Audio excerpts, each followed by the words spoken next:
Assalamualaikum warahmatullahi wabarakatuh. Hai teman-temanku semua. Perkenalkan, nama saya Vitalia Utami, mahasiswi dari Program Studi Pendidikan Guru Sekolah Dasar Universitas Negeri Semarang. Nah, teman-temanku, kita sebagai makhluk hidup yang ada di bumi ini pasti memiliki karakteristik tersendiri. Dan hal itu dimiliki oleh semua orang, dan tanpa terkecuali pula pada anak-anak. Nah, karakteristik itu seperti ada yang suka mengalamun, suka bercanda, ataupun yang lainnya. Nah, teman-temanku, bahwasannya semua manusia ciptaan Tuhan itu merupakan makhluk hidup yang paling sempurna. Nah, teman-teman, di sini terdapat anak yang secara signifikan itu mengalami kelainan atau penyimpangan baik fisik, mental, intelektual, sosial, emosional dalam proses pertumbuhan atau perkembangannya dibandingkan dengan anak-anak lain seusianya. Nah, anak itu disebut dengan anak berkebutuhan khusus. Nah, teman-teman, dalam hal ini tadi ada salah satunya yaitu anak berkebutuhan khusus yang mengalami kelainan mental emosionalnya. Nah, anak berkelainan mental emosional ini adalah anak yang memiliki penyimpangan kemampuan berpikir secara kritis dan logis dalam menanggapi dunia sekitarnya. Nah, anak berkebutuhan khusus yang mengalami kelainan mental emosional ini yaitu anak tunagrahita dan tunalaras. Nah, seperti yang telah saya sampaikan tadi, bahwa kita sebagai makhluk hidup yang ada di bumi ini pasti memiliki karakteristik tersendiri. Nah, dalam hal ini, untuk anak tunagrahita dan tunalaras itu memiliki karakteristik tersendiri atau berbeda. Nah, untuk anak tunagrahita, itu adalah anak yang memiliki intelijensi yang signifikan, berada di bawah rata-rata dan disertai dengan ketidakmampuan dalam adaptasi perilaku yang muncul dalam masa perkembangan.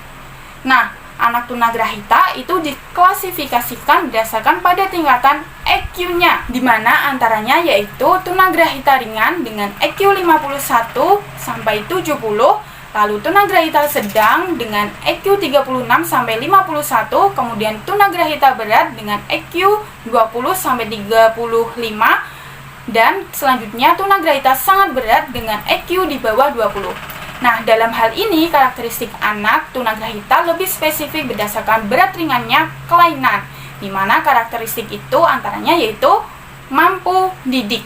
Nah, ini merupakan istilah yang digunakan untuk mengelompokkan tunagrahita ringan, di mana mereka masih mempunyai kemampuan untuk dididik dalam bidang akademik yang sederhana atau dasar, yaitu membaca, menulis, dan berhitung.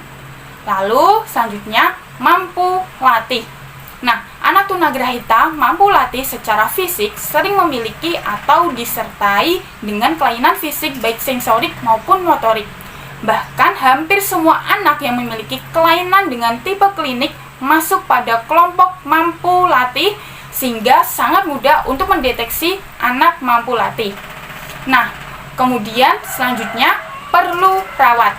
Nah, anak perlu rawat adalah anak tunagrahita yang paling berat. Nah, jika pada istilah kedokteran itu disebut dengan idiot. Nah, anak perlu rawat itu memiliki kapasitas intelijensi di bawah 25 dan sudah tidak mampu dilatih keterampilan apapun.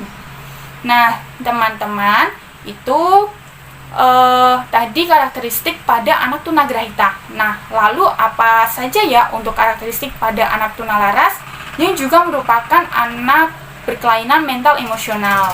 Nah, teman-teman, untuk anak tunalaras ini adalah anak yang mengalami hambatan dalam mengendalikan emosi dan kontrol sosialnya.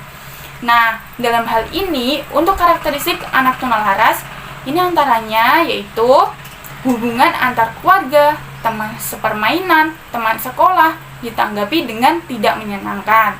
Lalu, segan bergaul atau sangat terasing. Kemudian selanjutnya suka melarikan diri dari tanggung jawab.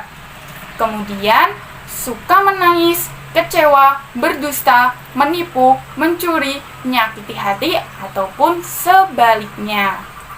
Nah, teman-teman, anak berkelainan mental emosional yaitu anak tunagrahita dan tunalaras tadi itu juga memerlukan suatu layanan pendidikan. Nah, pada bentuk pelayanan pendidikan untuk anak tunagrahita dan tunalaras ini pun juga berbeda.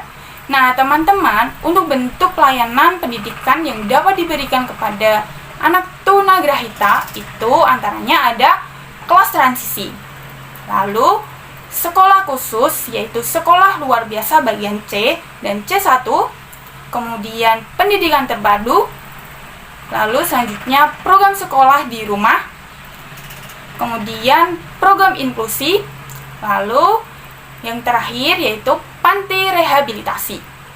Nah, teman-teman, itu tadi bentuk pelayanan pendidikan untuk anak tunagrahita. Nah, untuk bentuk pelayanan pendidikan untuk anak tunalaras itu apa saja ya? Nah, teman-teman, untuk bentuk pelayanan pendidikan yang dapat diberikan kepada anak tunalaras itu antaranya ada penyelenggaraan bimbingan dan penyuluhan di sekolah reguler, lalu kelas khusus apabila anak tunalaras perlu belajar terpisah dari teman pada satu kelas. Kemudian selanjutnya sekolah luar biasa bagian tunalaras tanpa asrama, kemudian sekolah dengan asrama. Nah, teman-teman, dari semua hal tadi perlu dilakukan pengembangan kognitif dan kreativitas pada anak berkelainan mental emosional itu tadi, yaitu anak tunagrahita dan tunalaras. Nah, dalam hal ini yaitu dengan cara memberikan fasilitas-fasilitas pendidikan yang dibutuhkan oleh anak tunagrahita dan tunalaras, di mana fasilitas pendidikan pada anak tunagrahita ini berkaitan dengan latihan sensori motor, berkaitan dengan aktivitas kehidupan sehari-hari, dan berkaitan dengan motorik kasar. Nah, teman-teman, lalu untuk fasilitas pendidikan pada anak tunalaras itu apa saja ya? Di mana dalam pengembangan kognitif dan kreativitasnya. Nah, fasilitas pendidikan pada anak tunalaras ini yaitu ruangan fisioterapi dan peralatannya lebih mengarahkan pada upaya peregangan otot dan pembentukan otot. Lalu, ruangan terapi bermain dan peralatannya lebih diarahkan pada model terapi sublimasi dan latihan pengendalian diri. Kemudian ruangan terapi okupasi dan peralatannya lebih diarahkan pada pembentukan keterampilan kerja dan pengisian waktu luang sesuai dengan kondisi anak. Nah, baiklah teman-temanku semua, sekian dari saya. Semoga apa yang saya sampaikan dapat bermanfaat bagi kita semua. Serta saya mohon maaf apabila ada salah-salah kata. Terima kasih. Semoga kita dapat bertemu lagi pada lain kesempatan. Wassalamualaikum warahmatullahi wabarakatuh.